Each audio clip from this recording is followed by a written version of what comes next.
this morning for me. It's a really nice, cool, cloudy, humid day, so I'm trying to get some weeding done. So I wanted to show you my weeding hoe. Looks like this. It's already kind of dirty because I did just a little bit. I don't know what this hoe is called, but I love it.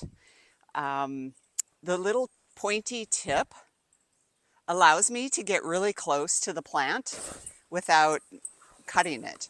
And when I have wide surfaces, I can rub back and forth to really take out any weed I need to. So it works great. So that's what I am doing today. Not putting down weed barrier, of course, is that you have to weed or they'll just take over, especially in a brand new flower bed, right? Now, I know a lot of people don't like this job, but I tell you, especially with this hoe, I love weeding with this hoe.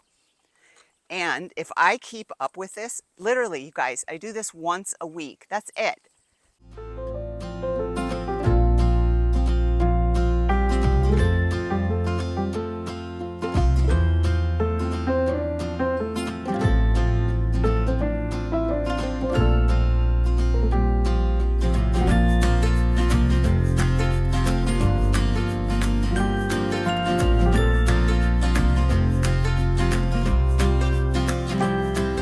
So next, what I would like to show you, let me get back to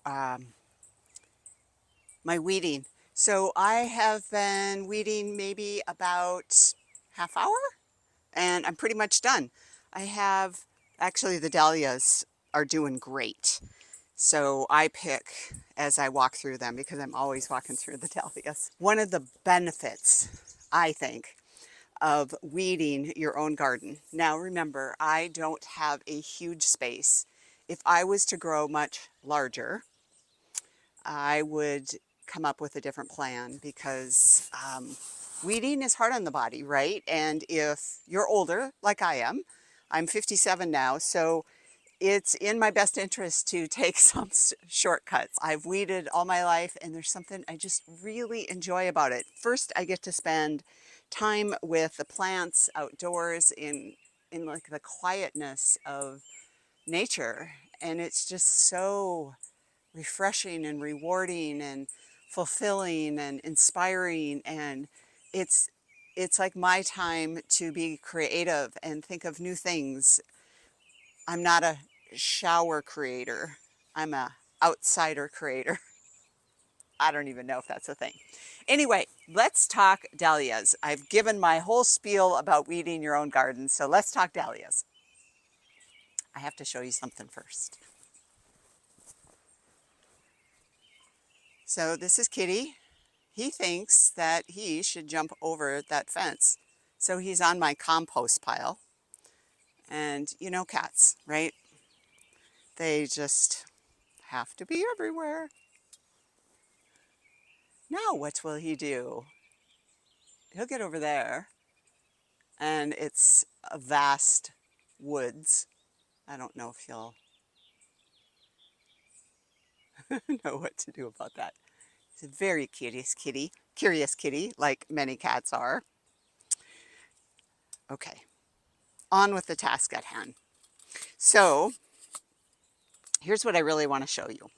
This year, one of my experiments was to, well, let me back up. So many of you may or may not know that dahlias typically are grown by a tuber. So they're a fat little tuber. They have eyes on them. When you plant them either straight up or at an angle.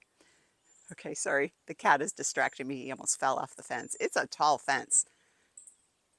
It's probably a 6-foot fence, I think. So it would be quite a jump. Anyway, they're planted by tubers. Well, so this year I have been trying to keep things really lean and I lost a bunch of my tubers this winter. I packed them. Anyway, the mice got into some of them because I hadn't totally covered them very well. So they chewed on some of the tubers. I guess they like tubers. And so I lost a bunch of tubers, but I do have some, maybe about a quarter of my crop. And I only have 3 rows of dahlias here. So I don't have a lot of tubers. I hope I can keep these. Anyway, the rest of them I planted by seed. It was so much fun to see a tuber grow by seed, and they grew fast and they grew really well. And I had to actually propagate several of them because they got so big so fast, and I didn't expect that.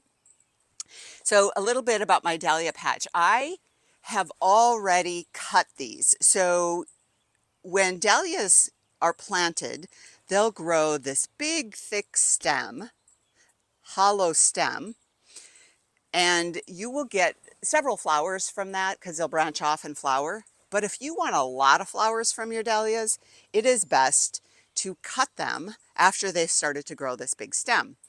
So this center stem. So I have already done that with many of these, actually with all of them. Yeah.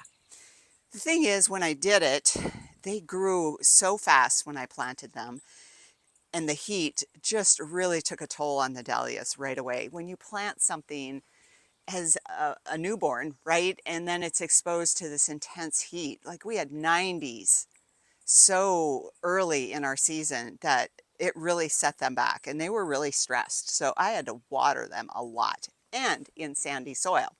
So what I'd like to show you is the difference between a tuber dahlia and a seed dahlia. There's not a very big difference. I'm going to do my best to give you perspective, but this one really close to the camera is a tuber dahlia.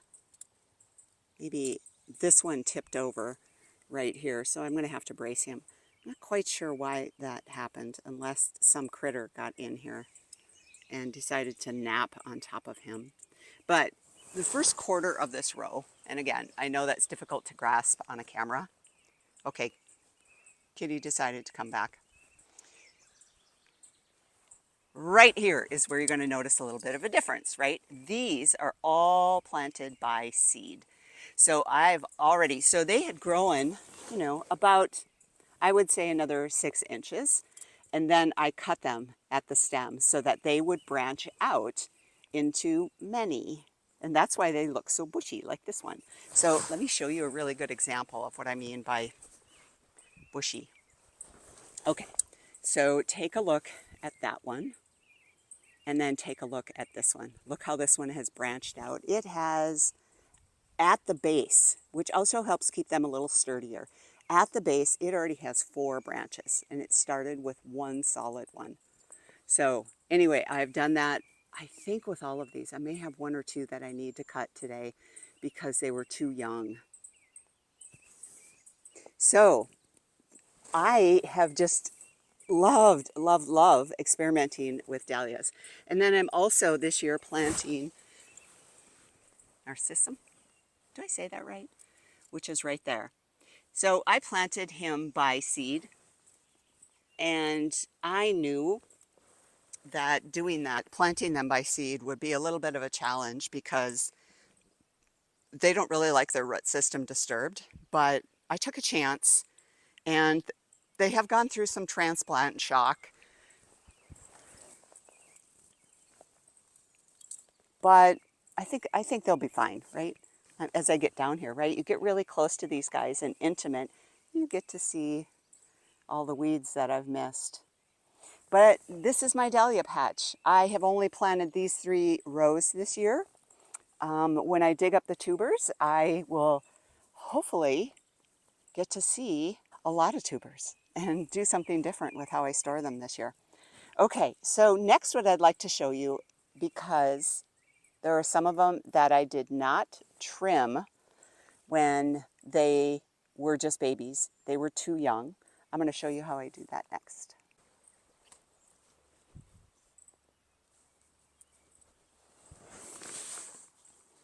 So this right here is one of the dahlias that I hadn't yet trimmed. Oh my gosh, this thing got left out in the rain, and then they get a little rusty, and I haven't oiled it. There we go. Okay, so typically it is said you want to keep about maybe a bottom third to a quarter. You want to leave several, leaves at the bottom. So I am going to go, this is so painful, by the way, because I just feel so bad doing this. Anyway, I'm going to go about 2/3 of the way down and give this guy a stem, a cut. So now I could take this, and I think I will, and I could propagate it. Might be a little late in the season to do that, but I'm into experimenting this year. So I am going to propagate this guy. And actually I'll cut it off like right there. So anyway, that's how you trim a dahlia.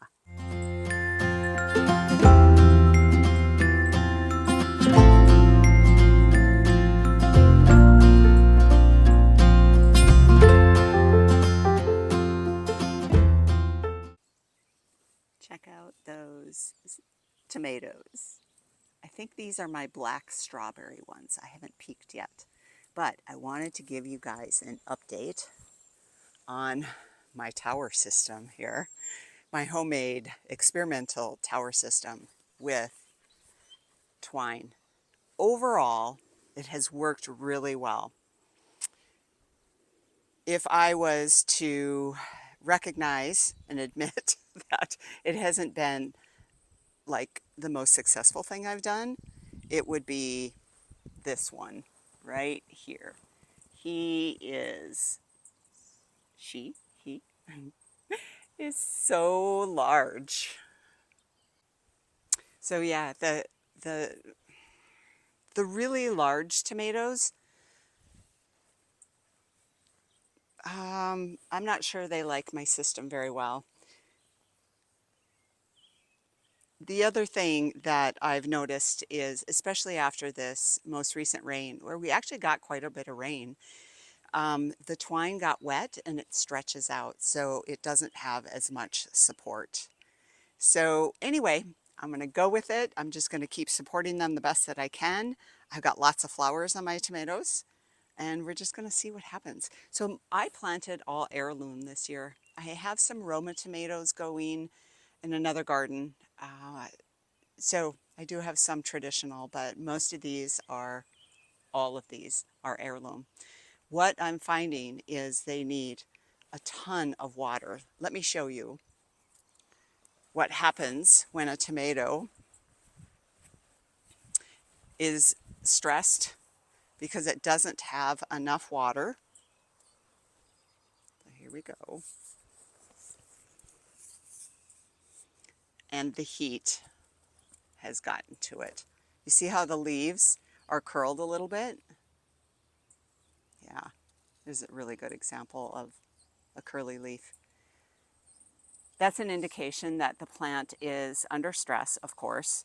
And again, I think I shared with you many times that when I planted everything, oh, here's a really good example. Everything was planted in, this crazy weather that we've never had. So actually this tomato plant has opened up quite a bit since yesterday after getting a lot of rain. So today I'm going to give everything is going to get fed today. Not right now. It's getting too warm again and it is so humid out. I'm going to go in and take a break. I wanted to show you one other thing. So 2 flowers that I planted in this garden that are considered cold or cool annual flowers are these guys. They're so beautiful.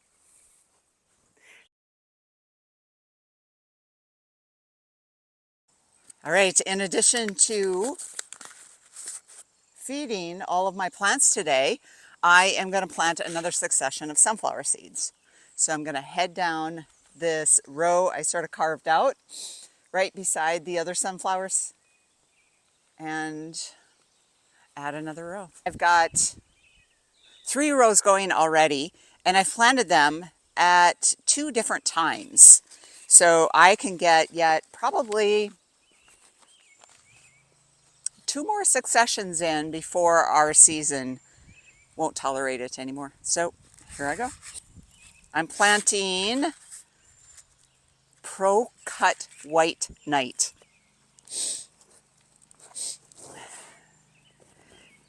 So typically you would plant sunflowers about 12 inches apart. And I think I've already mentioned that I'm not doing that so much here, mostly because I don't have the space. This is such a perfect opportunity to also pick weeds. But what I do try to do is weave them in between the other plants so they're not like side by side. So I'm planting them kind of tight, but I think they'll do fine. Sunflowers love heat.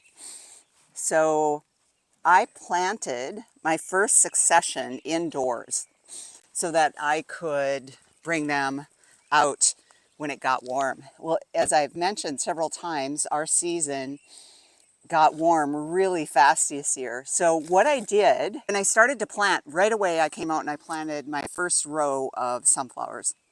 So actually, and interestingly, the row that I planted by seed has grown faster than the row that I planted indoors. And I think what has happened is there was probably a little transplant shock in the sunflowers because it has been so hot. So there's a little shock in any plant you transplant, and you just try to do the best you can to help them along right away. And you know, it was difficult for me in May to even keep up with the watering of this sandy soil.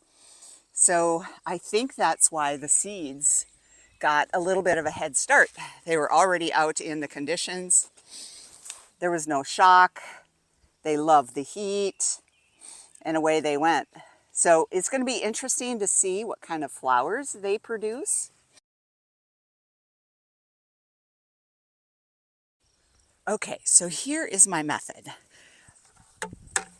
My hose connection is way up by the house, about a football field away. So I can't run back and forth to the spigot. So what I do is, first, I realized I forgot to turn the water on when I was up there, so I have to make another trip. And then to mix everything. So what I do is I put the hose in a bucket. I add my fish emulsion. It's about a tablespoon per gallon. And I've got 5-gallon buckets here. So I put about 5 tablespoons in there. And I don't measure with a tablespoon. I just guesstimate. Yes, that's what I do.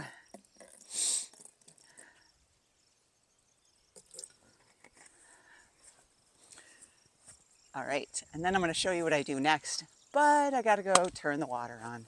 Here I go. One of the things I noticed the other day is my hose has a hole in it, so I have a bucket under it. So I'm going to go put this bucket with plant food under the hole. That'll help me out.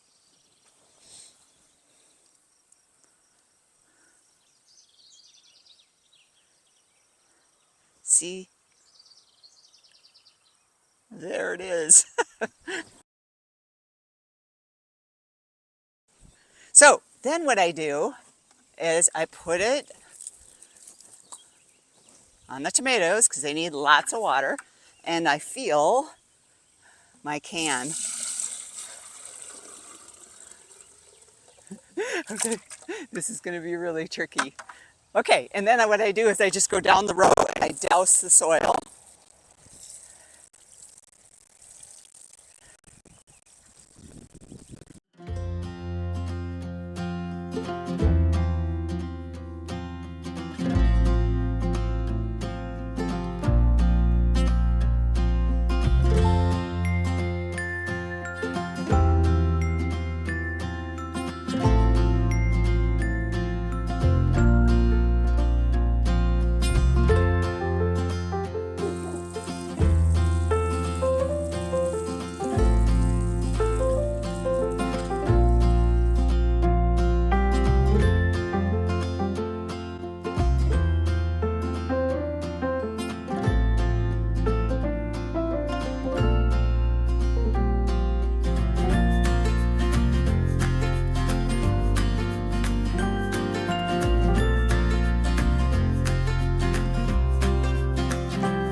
I'm back. Okay, you might ask why I don't, or wonder why I don't just do the whole bucket.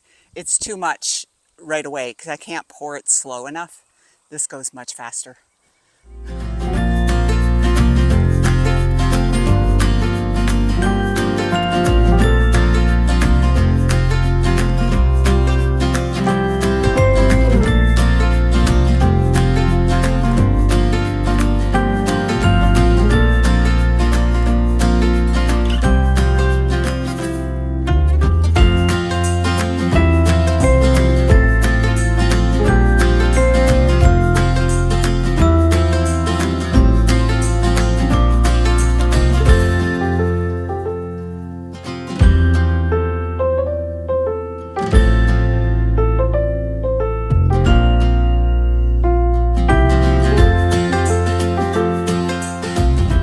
So if anybody is wondering what I use Neptune's Harvest Fish and Seaweed Fertilizer. I love this stuff. So this is what I do once a week. It's a great morning workout, as you can see.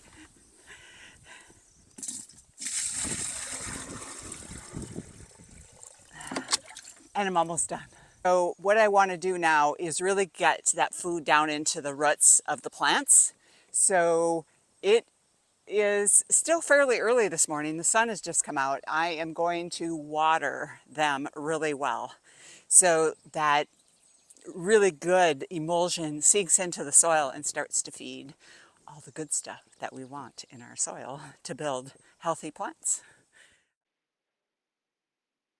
So often I get done in the garden. I have other things that I enjoy doing, such as weed whacking the tall grass along the fence. Always so much to do. And we just bought a new trailer. This actually goes to a leaf shredder that I will use this fall and place on the garden. So I put this trailer together, which was so much fun, and I'm going to attach it to my lawnmower. The right way. This is going to be a game changer in my life. It's the little things that really make a big difference when you have this much space to take care of. This trailer is a game changer for me. I am so excited to shorten the load, going back and forth from the house, carrying stuff little by little.